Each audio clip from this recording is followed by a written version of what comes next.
Hello, કેમ છો? આજે આવી સરસ રાજ કચોરી તમે સાંભળ્યું છે નામ? ખાધી છે કે બનાવી છે ઘરે કોઈ દિવસ? તો મને કમેન્ટમાં જણાવજો.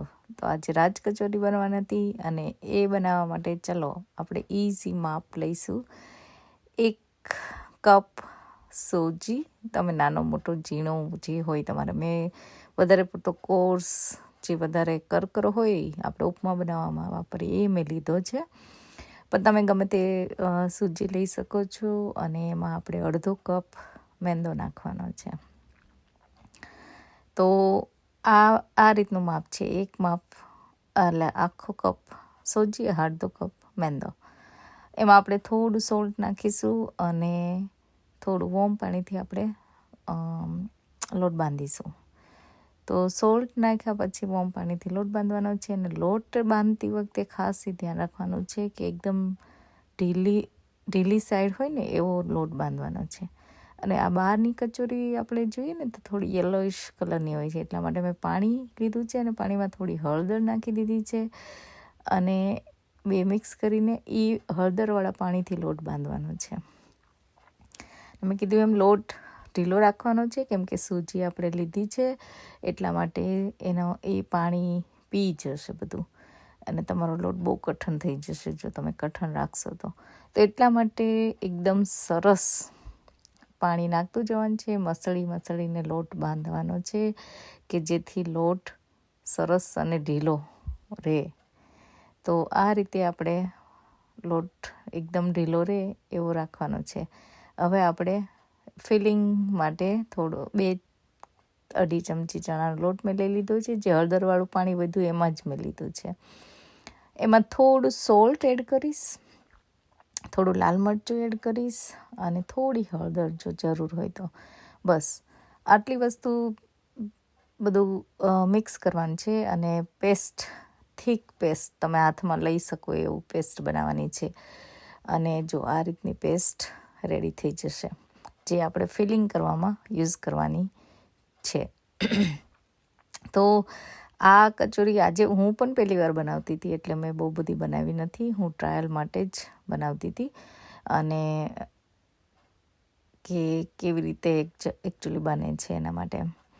મેં બીજી બધી કચોરી બનાવેલી છે પણ રાજ કચોરી નથી બનાવી પહેલાં એમ.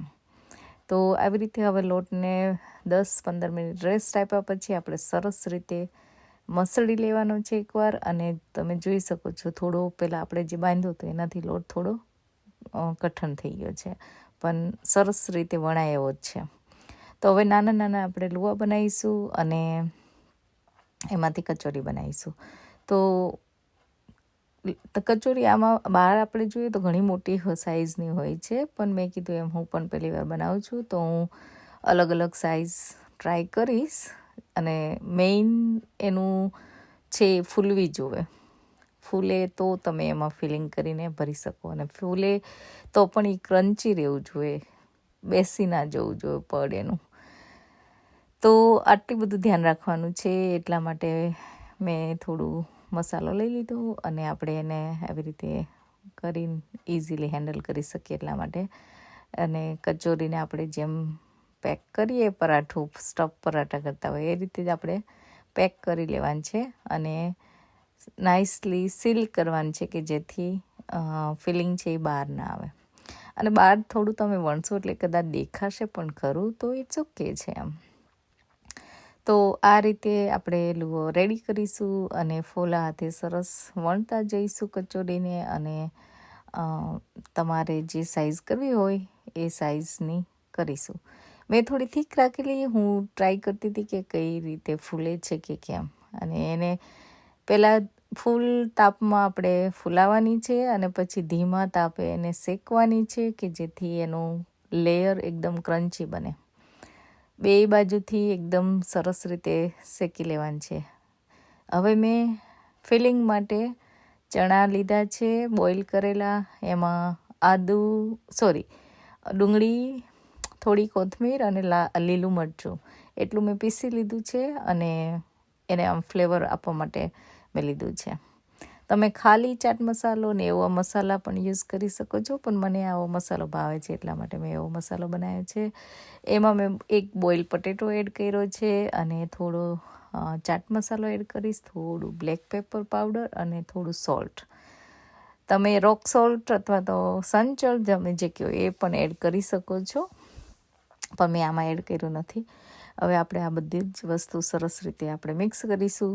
તો આ રીતે એનું ફિલિંગ આપણે રેડી થઈ ગયું છે.